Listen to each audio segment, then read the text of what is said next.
Yeah, so I'm on mute.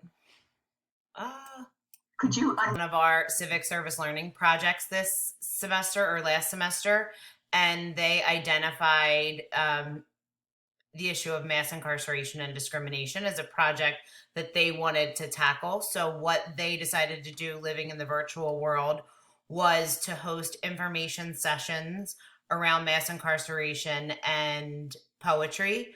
So, they had three sessions that participants would go to, and they pulled all of their information from the new Jim Crow, as well as Brian Stevenson's TED Talk, Michelle Alexander's TED Talk, and then they gave the students some time to write. They did have about 20 different people participate in the three different sessions, but not everyone wanted to write poetry. But they did get, the knowledge out there for their peers, which was one of their missions. So very proud of them. Brianna was the spearhead. She designed all the lessons, but unfortunately, she is at work tonight.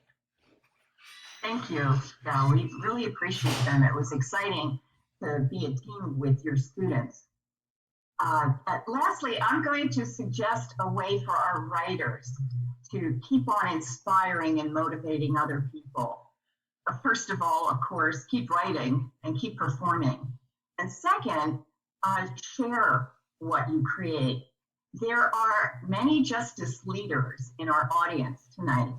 Many belong to groups who are working for justice, and they would love to share your beautiful videos and ask you to show up in person when that's possible to perform your work for their group.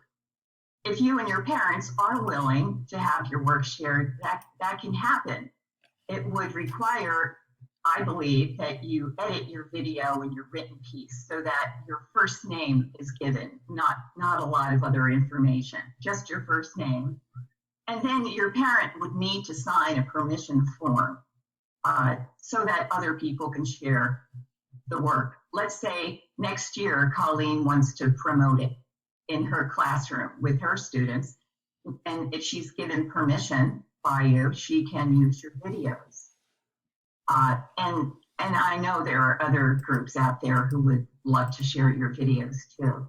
I don't want it all to end just tonight. I would like it to go on. And so I think you know how to get in touch with me. I've been in touch with you. You have my email address.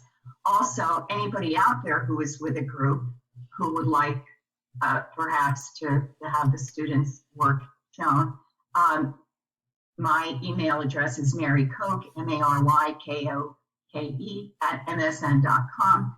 And just get in touch with me and I'll try to be a liaison.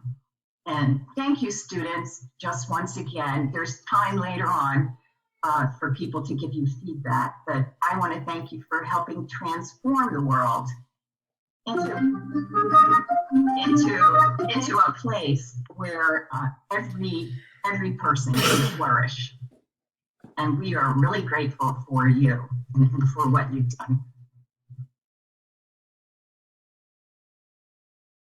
Okay, great. So we're going to be hearing from our 5 award winners. And then after that, we will have an opportunity for any kind of response from any of us. There are many others that because we are people of color. We're defined by our culture, defined by our ancestry, defined by the shoes on our feet,